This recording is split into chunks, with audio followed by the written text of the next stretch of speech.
Well, I was just getting ready to close this back up, and I thought, well, I don't know. I don't think I've ever done a CB phone video before, but specifically this model. So I thought, well, before I close it up, I'll show you what's inside, and I'll get it put back together, and we'll get her turned on. So this is a Midland 77 dash. Oh, what the hell is this? 963. It's a 40 channel CB phone. So instead of your normal, microphone, you have a telephone handset with a built-in push-to-talk button. These were actually fairly popular back in the day. Ideally, it was for use in mobile applications.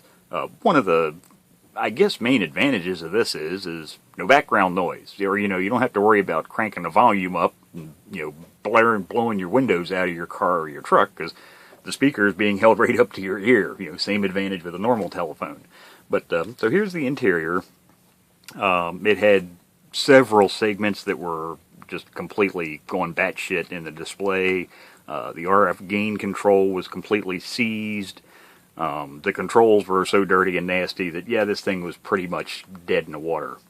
Really all it needed was a good cleaning and replace the electrolytic capacitors.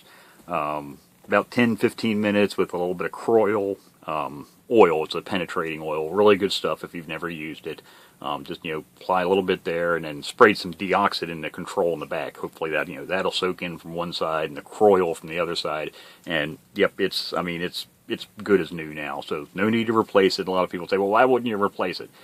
It'd be cheaper. No, honestly, it wouldn't. By the time you consider, I got to dig out the control, desolder it, remove it, solder the new one, mount and everything. It took just as long, if not less time, to just free up the seized control, and it works just fine. There's nothing wrong with it. The display segments that were out and all wonky, that was all part of the, which you'll see once I get it put back together. It has a dimmer.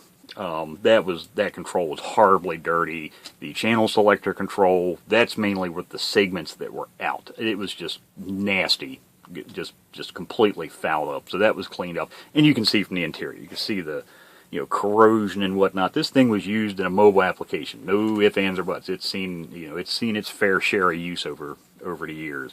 But it's now a good working little radio again.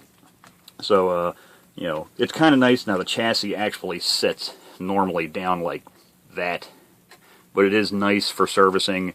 Thank God is about all I can say. Most manufacturers, especially nowadays, they could care less about people having to work on stuff. This one was kind of designed with repair or service work in mind. So you take out the two screws at the front, loosen the rear pivots, and the entire face just folds out of the way, and you can get to the main board. Yeah, some of the parts are a little tricky to get to in the back there, but yeah, for the most part, it's fairly easy to get down in there to everything. Now this actually uses a PLL02A. So very, very popular PLL chip. And this cable here, it's actually, the connector's a little cockeyed because every time you fold this thing back, it pulls on it. That's actually the program pins. So this comes from the channel selector, and that's what, basically tells the PLL what channel to go to. So yeah, if for people that like doing channel modifications, hell, you couldn't get much easier than that. Disconnect the channel selector, and there's your program pins. It's not, you can do whatever you want. It's got a header socket on it. So, hey Mark, this would be a great one for a channel board. No soldering required. Just unplug it.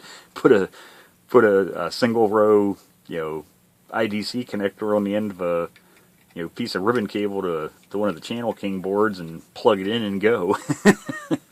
And then put a 3-digit display in it. But, so let me get her put back together. We'll get her fired up and actually see what this thing looks like up and running. Okay, so here it is back together again. Now, early this color plastic, this is what it does when it's exposed to sunlight. So you can see how it's kind of nice creamy colored here, but when you get to the top edge, it takes on this kind of a brown color. As the plastic degasses over the decades, when it's exposed to sunlight, it's a chemical reaction that happens. Now that can be reversed with hydrogen peroxide. What I find works really well is, oh God, what the heck do they call that? Hair bleaching gel. I'd have to go pull the bottle off the shelf. I buy it in the gallon jugs, but it's a gel. Works really well. It's called. You can look it up online. It's called the Retro Bright process.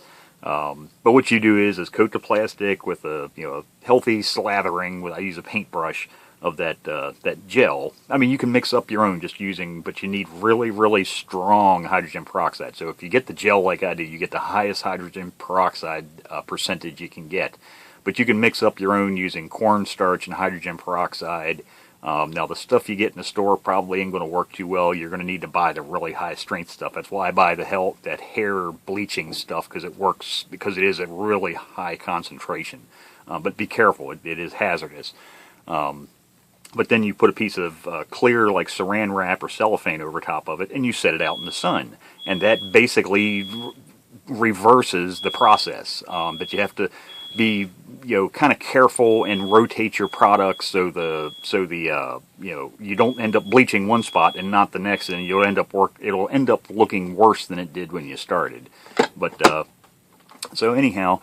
Has a fairly full complement of controls. Has try and get the glare here so it's not killing this camera here. So you have volume, squelch, RF gain. It does have built-in SWR, so it has SWR control. Has a dimmer control, handy for a mobile application. The noise limiter, CBPA. External CB. Which what you can do is there's a speaker jack on the back you can use, and then you can also select the internal speaker or the external speaker, and then actually has a tone control. Now there is a switch built in here that lets the radio know, so if you're using I think it's turn the squelch down.